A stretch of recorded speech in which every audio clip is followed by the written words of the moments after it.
All right, off to calf work. Now, after you've done all of that single leg work, usually what do you do on the reformer? Tendon stretch, or otherwise known as a calf raise. So you can do the same thing here in two separate different ways. So I'm going to have Natalie place one foot onto the pedal and immediately place her hands on the seat. And then she pushes down and places her knee up against the edge of the seat, and right here her toes and ball of foot is on the pedal. At which point she simply extends her foot, working the calf, and she bends it. Now here's a couple of things you want to know. Notice where she's placed her kneecap on the seat. Now very commonly you'll see, especially in Pilates manuals or whatnot, that they put the knee right at the edge.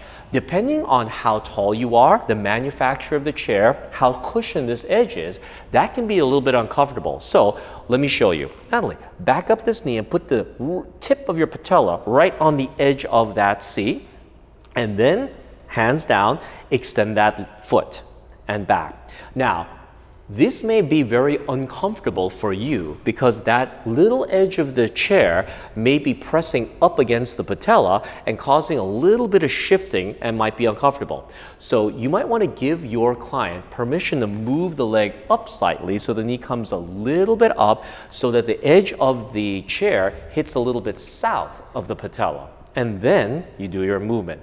What muscle is being worked here? The soleus muscle. So in the calf, you have external muscles here called the gastrocnemius or the gastrocs, and you've got this little sheet of muscle underneath, which is the soleus. What happens is the gastrocs cross the knee joint. The soleus does not. So the soleus is the muscle that's most active whenever the knee is bent. So right here in this position, her knee is bent, and so therefore you're getting the soleus muscle to work more than the gastrocnemius.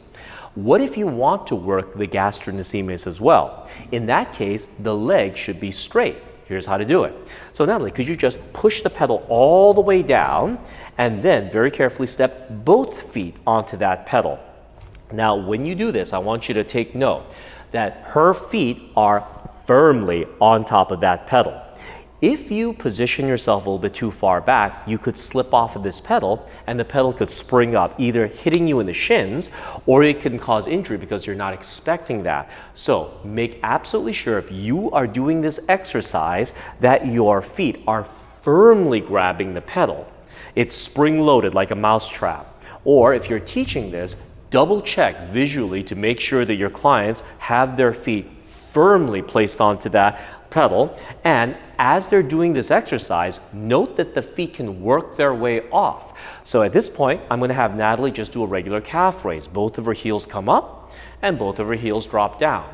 Because of the fact that her legs are straight, that means the gastrocs, the gastrocnemius muscles, are the ones that are doing the lion's share of the work here rather than the soleus. So knowledge of anatomy can help you to target exactly which muscle that you want to work. So that's your tendon stretch. Now normally when you're on a reformer, your legs are straight when you're doing that calf raise tendon stretch. So therefore, what muscle is getting worked? That's right, the gastrocs. Working the soleus is something that isn't done that often. So this is a perfect instance of where using a chair can help you target a certain muscle. For instance, if you are doing some type of track and field or martial arts where you need to have an explosive amount of push-off off of this rear leg with the knee bent, then doing this ankle movement with your knee bent on the seat of the chair can be a very beneficial exercise, and it's one that you can't readily do in other different situations. Once you work the calves, however, what's the next thing that you do? It's a running stretch or a prancing stretch, marching in place. So I'm going to have Natalie just march here, one knee slightly bends and the other calf stretches, and you alternate back and forth.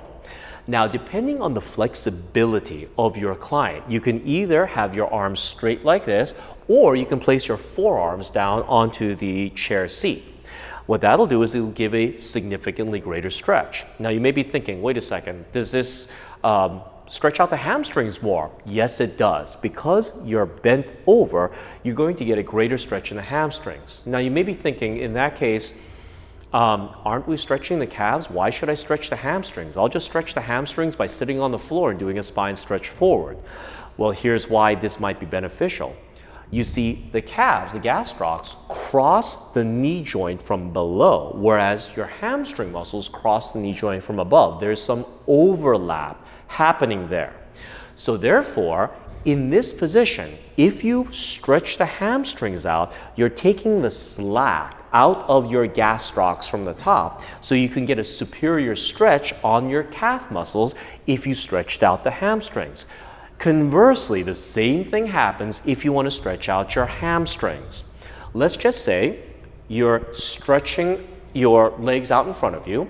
If you have your toes pointed, that creates a little bit of slack in your calf, and therefore you are going to get not as good of a hamstring stretch. But if you pull the foot back in dorsiflexion, that takes all the slack out of the calves, and so therefore that enhances and stretches out this portion of your hamstring, or the distal end with where the hamstrings insert, and so therefore you can get a superior hamstring stretch. So that's one of the reasons why you may want to increase the angle of your upper body down.